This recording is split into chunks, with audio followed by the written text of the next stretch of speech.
The dragon did not scream when the sword pierced his heart. He smiled at the human he was saving, and in that moment the world learned what true sacrifice meant. The world had never been kind to Elias. From the moment he learned to walk, people learned to avoid him, they said. Misfortune followed his shadow, they said. His presence invited hunger, sickness, and loss.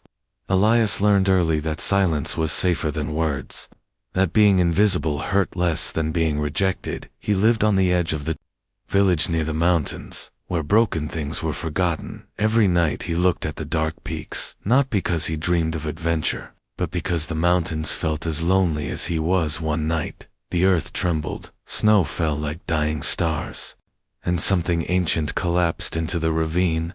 Elias expected death. He expected fire and fear. Instead, he found a dragon bleeding into the stone. The dragon was enormous, yet broken, one wing crushed beyond healing breath, shallow and weak eyes filled, not with rage, but shame. Elias stood frozen. Legends screamed at him to run, but his heart whispered, "Stay. You are hurt," he said softly. The dragon did not speak with sound, yet Elias felt the answer inside his chest. Yes, from that night forward, Elias returned. He brought water-torn cloth and quiet company. He spoke of his pain, because the dragon never turned away. The dragon was called Aurelian, once protector of skies and borders, once sworn to defend both land and people. But kings feared what they could not control, priests feared what they could not explain, hunters feared what they could not defeat. Aurelian refused to burn villages, refused to kneel, so they shattered his wing, they cursed his name, they left him to die alone. "Why do you not hate us?" Elias asked. One night, Aurelian answered, with sadness, not anger. "Hatred is heavy. I carry enough pain already." In that silence, a bond was forged to beings rejected by the same world. Finding peace in each other for the first time, Elias felt seen for the first time. Aurelian felt understood then. The horns sounded steel, climbed the mountain. Fire followed fear. The king had ordered the final hunt. Aurelian tried to stand. His body failed him. "Run," Aurelian pleaded. Elias stepped forward. "Instead, he is not a monster," Elias shouted. Arrows answered, chains burned. With magic wrapped around the dragon, pain filled the air. The captain raised his glowing blade. "This ends now."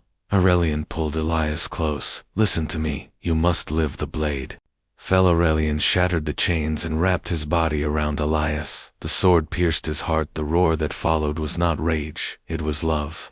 Light exploded, soldiers fell, weapons shattered. With his final breath, Aurelian spoke, "Tell them a dragon chose a human because humanity still matters." Then silence. Elias screamed until his voice was gone. The mountain awakened. Ancient power rose. Aurelian had been a seal, holding back a darkness older than kings. His sacrifice did not end the world, it saved it. That power chose Elias.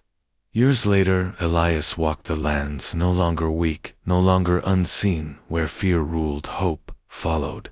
Where cruelty rose, truth stood. The world remembered not the king, not the soldiers, but the dragon and the human who proved love could be stronger than fire. They thought the story ended with the dragon. They were wrong. The night after Aurelian turned to stone, Elias felt the mountain breathe, not wind, not fire, something deeper. The power left inside him was not loud. It did not burn. It whispered. Elias left the mountain at dawn, not as a boy anymore, not as a hero either. Just a keeper of a promise he never asked forth. World below had changed. Villages burned in the distance. Kings gathered armies. Priests spoke of omens and curses. They said the dragon death had weakened the world. They said darkness was rising from beneath the earth. They blamed Elias. Word spread fast. A human who walked out of a dragon's grave, a cursed boy, carrying forbidden power, followed him, not with honor, with fear. Elias did not fight. He did not hide. He walked. Each step felt heavier than the last, not because of danger, but because of memory. Every scream reminded him of Aurelian. Every fire reminded him of what was lost. One night, soldiers found him sleeping beside the road. They dragged him to a ruined city. Chains cold against his skin. "You are the reason the seal is broken," the commander said. "You will fix it, or you will die." Elias laughed quietly, not because it was funny, Because it was familiar. You never understood the dragon, he said, and you do not understand me. They locked him beneath the city deep, where ancient stones remembered the truth. That was where the darkness waited, not a monster, not a beast. They wound in the world. It spoke without sound, promised Elias power without pain, life without loss. Give me your heart, it whispered, and I will give you peace. Elias closed his eyes. He saw a wounded dragon crawling through snow, a golden eye filled with relief, not fear. Hatred is heavy. I am already tired. Elias stood. I will not replace him, he said. I will finish what he started. The seal did not need fire. It needed choice. The ground shook. Light rose from Elias' chest. Not violent, not cruel. The soldiers fled screaming above the city. The mountain answered stone. Cracked Aurelian eyes opened. Not alive, not dead. Day guardian reborn through memory and love. The dragon voice filled the sky. Their bond remains. When dawn came, the city still stood. The darkness was quiet, and Elias was gone. Some say he became the new seal. Some say he walks beside a stone dragon, watching the world. But children born after that night stopped being blamed for famine, and dragons were no longer hunted because the world finally learned sacrifice is not the end. Love is not weakness, and sometimes a human heart is strong enough to hold the weight of a dragon soul.